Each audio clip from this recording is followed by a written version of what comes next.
Catherine Millet, bonjour, nous nous trouvons chez vous à Paris, entourés de livres, de quelques numéros d'Art Presse et de quelques objets africains. Le Miam, vous l'avez vu naître au début des années 2000. Comment avez-vous perçu l'ouverture de ce nouveau lieu et cette notion des arts modestes qu'Hervé Di Rosa avait commencé à formuler quelques années auparavant? Dans mon souvenir, j'étais d'autant mieux préparée à accueillir l'idée comme ça des arts modestes, enfin le concept des arts modestes, usant de ce paradoxe, moi qui viens de l'art conceptuel, que personnellement, moi j'avais suivi d'assez près tout le travail de Présence Panchounette, qui n'est pas sans rapport, qui a utilisé beaucoup, les œuvres de Présence Panchounette utilisaient beaucoup des objets comme ça qui pourraient figurer finalement au musée des arts modestes. Et puis il faut se souvenir que c'était Jean-Yves Joannet qui était notre rédacteur en chef à Art Presse à l'époque, qu'il avait publié un livre sur les nains de jardin, et que ça aussi, ça mène à la notion des arts modestes. Donc, dans mon souvenir, on a publié, on a accompagné l'ouverture du musée à l'époque par un grand entretien que Jean-Yves et moi avions fait avec Frédéric Roux, qui est ex-Présence Panchounette et qui était à l'époque, je crois, peut-être directeur du musée, quelque chose comme ça. Et puis Jacques Souguilou, qui était très très proche aussi de Présence Panchounette.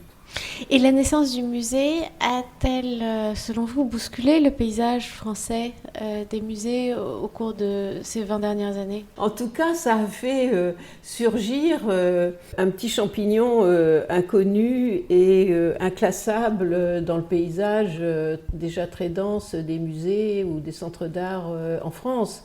Et c'est quelque chose qu'on ne peut comparer vraiment, me semble-t-il, à rien d'autre, quoi. Bon, donc c'est certes un musée, mais un musée tellement spécifique. Je m'étonne même que ça ait perduré aussi longtemps, en fait. C'est une aventure incroyable, à partir de collections de petits sujets en plastique, et puis, je ne sais pas, d'autres, de tous ces objets qu'on peut trouver comme ça au musée des arts modestes, d'arriver à développer comme ça les activités du musée. Les arts modestes, l'art brut, les formes d'art proches du monde vernaculaire, ce sont des objets qu'on regarde aujourd'hui plus qu'il y a 40 ou 50 ans. C'est même sans comparaison. Enfin, ma génération qui a biberonné dans Grünberg avait lu les opinions exprimées par ce critique d'art sur le kitsch, par exemple. Donc, on était vraiment aux antipodes de cette histoire d'art modeste. Moi, je ne sais pas, je pense que personnellement, j'avais dû garder suffisamment de curiosité vers d'autres esthétiques comme ça, pour finalement être assez ouverte à cette idée. Mais c'est sûr que ça... Je trouve même que cette notion d'art modeste, et puis si on élargit aussi à l'art brut, en étant bien conscient qu'il ne s'agit pas du tout de la même chose, ça a été beaucoup plus important pour l'évolution de l'art en général au cours des dernières décennies que la notion de postmodernisme. Voilà.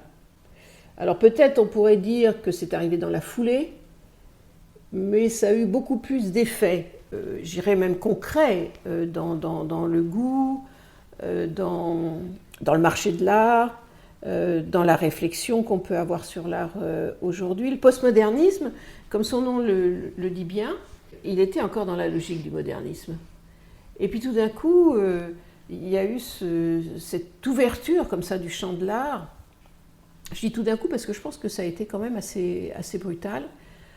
Et puis il y a le rôle aussi qu'avaient joué les magiciens de la Terre quand même, l'exposition qu'avait faite Jean-Hubert Martin, en s'ouvrant à toutes les civilisations, et qui avait déjà commencé à installer dans le monde de l'art contemporain certains objets dont le statut était un petit peu indéfini entre, c'était des grandes discussions à l'époque, est-ce que c'est de l'art, est-ce que c'est un objet rituel, est-ce que c'est un objet vernaculaire ou de l'artisanat, des arts appliqués.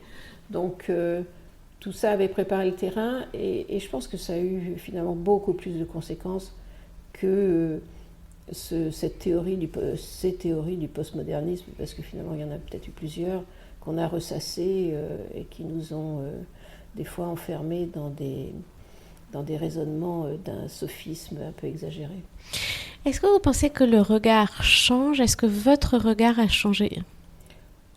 Oui, mon regard, il a forcément... oui, je pense que mon regard a forcément changé.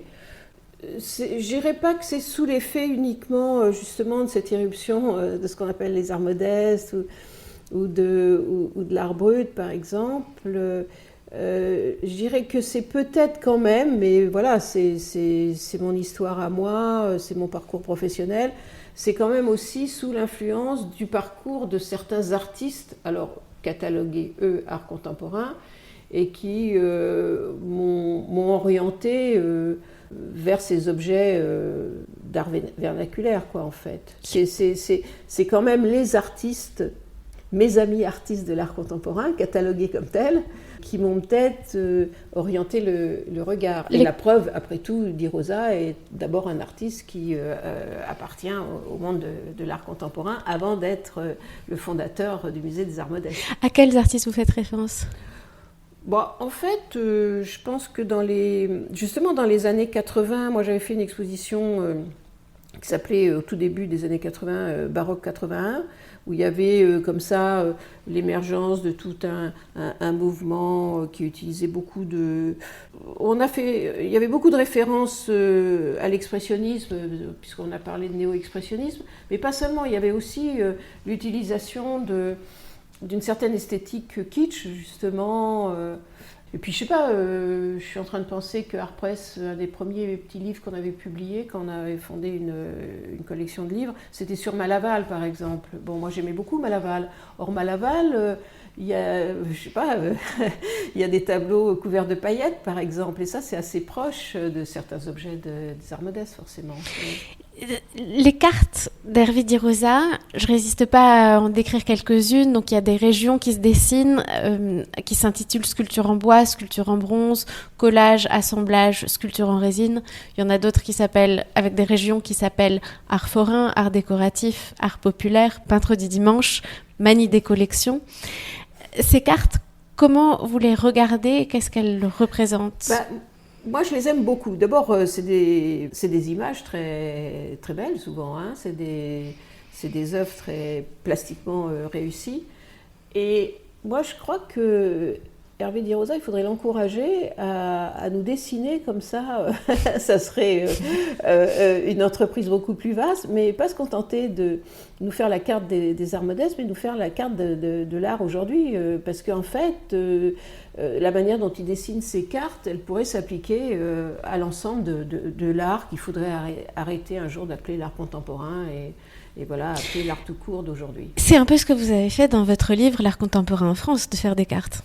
Oui, des familles peut-être esthétiques comme ça. Mais en fait, ce qui m'intéresse dans les cartes d'Hervé, c'est que d'abord, il en redessine tout le temps, que les frontières sont donc extrêmement fluctuantes, qu'on voit apparaître des régions ou des pays qui n'étaient pas dans les précédents, et puis peut-être que d'autres disparaissent. Je n'ai pas fait l'étude comparative, mais bon, peut-être qu'il faudra le faire un jour, un historien d'art s'y attaquera. Bon.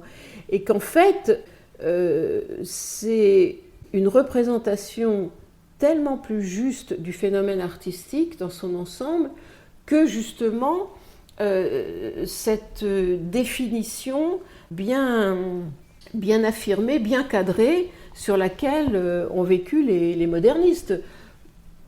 À nouveau, je répète, j'appartiens à une génération qui a connu l'époque où on passait des heures de conversation, où on écrivait des pages pour savoir si ça, c'était de l'art ou pas. Bon. Moi, je crois que ça fait... les cartes d'Hervé font éclater ce besoin... Enfin, font disparaître ce besoin d'avoir à définir d'une manière stricte et définitive qu'est-ce que c'est un objet d'art. Dans un texte que vous avez écrit récemment, vous parlez, à propos des arts modestes, d'un désir d'un art flottant. Oui, parce que Parce qu'en fait, parce que la définition de l'art est devenue très, très flottante. Je sais pas, moi, je vois l'art comme une presqu'île se détache du reste du monde rationnel, et puis devient une île qui flotte sur un océan. Et puis, je sais pas, il y a peut-être des oiseaux qui viennent se poser sur cette île, mais en même temps, l'eau qui l'entoure commence à la ronger. Enfin, voilà, c'est ça, c'est quelque chose qui est en transformation permanente, quoi. Et on range Marcel Duchamp. Ouais, on est un peu moins obsédé par lui. On le range pas, peut-être, bien sûr, mais on est un peu moins obsédé par cette question, voilà, qui nous a légué et dans laquelle on s'est enfermé trop longtemps, en fait. Merci beaucoup, Catherine Millet. Merci. Tous les objets de la terre, debout, tous les objets de la faim, le miam expose enfin sur étagère les îles de tous les plus grands magasins. Du grand art, faisons table rase, soyons modestes, restons debout, les grandissons, mais sans emphase, le fanion